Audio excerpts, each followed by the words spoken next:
अस्सलाम वालेकुम my YouTube family, कैसे आप सब। उम्मीद करती हूँ सब ठीक ठाक होंगे, खैरियत से होंगे। तो आज मैं आपके साथ विदाउट ब्रेड चिकन सैंडविच की रेसिपी शेयर करूँगी, जो बहुत ही आसान और मज़े की बनती है। तो आइए इस रेसिपी को स्टार्ट करते हैं।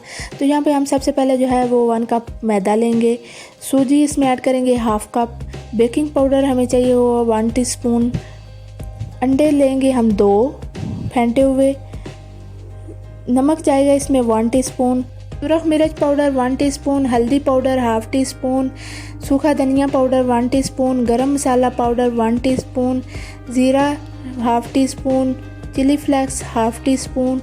तो इन सारी चीज़ों को हम अच्छे से मिक्स कर लेंगे।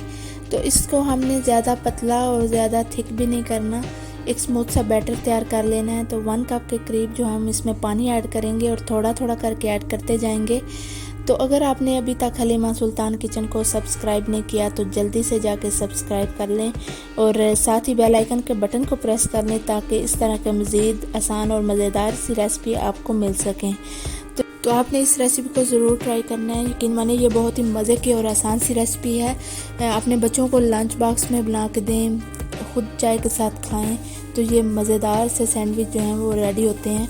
तो अब हम इसको कवर करेंगे 5 मिनट के लिए, इसको हमने रेस्ट देनी है। तो उसके बाद जो है हम इसमें वेजिटेबल्स ऐड कर देंगे। तो 1/3 कप जो है वो मैंने शिमला मिर्च ऐड की है, अनियन मैंने ऐड किए हैं 1/2 कप, श्रेडेड चिकन मैंने लिया है 1 कप, आप कम या ज़्यादा भी ऐड कर सकते हैं। फ्रेश धनिया मैंने लिया है 1/2 कप, मेथी मैंने 1 टीस्पून ऐड किया। आप इसमें अपने मनपसंद की सब्जियां भी ऐड कर सकते हैं, तो कम या ज़्यादा आप जितनी क्वांटिटी इसमें ऐड करना चाहते हैं कर सकते हैं। तो इसमें हम 3 टेबलस्पून के करीब जो है वो ऑयल भी ऐड करेंगे। तो अच्छे से हमने इसको मिक्स कर लेना है। तो आपने इस रेसिपी को ज़रूर ट्राई करना है और अपना फीडबैक लाजमी शेयर करना है कि आपको ये रेसिपी कैसी लगी। तो अब हम सैंडविच मेकर लेंगे, प्री हीट मैंने पहले ही कर लिया था। तो इसको हमने ग्रीस करना है ऑयल के साथ। तो अब हमने सारा मिक्सचर जो है हमने रेडी किया है वो इसमें हमने फैला लेना है, अच्छे से स्प्रेड कर लेंगे इसको सारे को। तो अब हम इसको जो है 8-10 मिनट के लिए कवर कर देंगे, जब तक इसका गोल्डन ब्राउन कलर नहीं आ जाता तब तक हम इसको पकने देंगे। 8-10 मिनट के बाद जो है सैंडविच बहुत अच्छे से रेडी हो चुके हैं और इनका बहुत ही खूबसूरत सा कलर आ चुका है।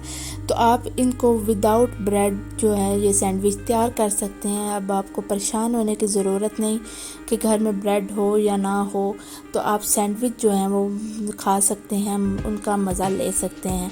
तो ये बहुत ही मज़ेदार खस्ता से सैंडविच तैयार होते हैं, आप ज़रूर ट्राई कीजिएगा।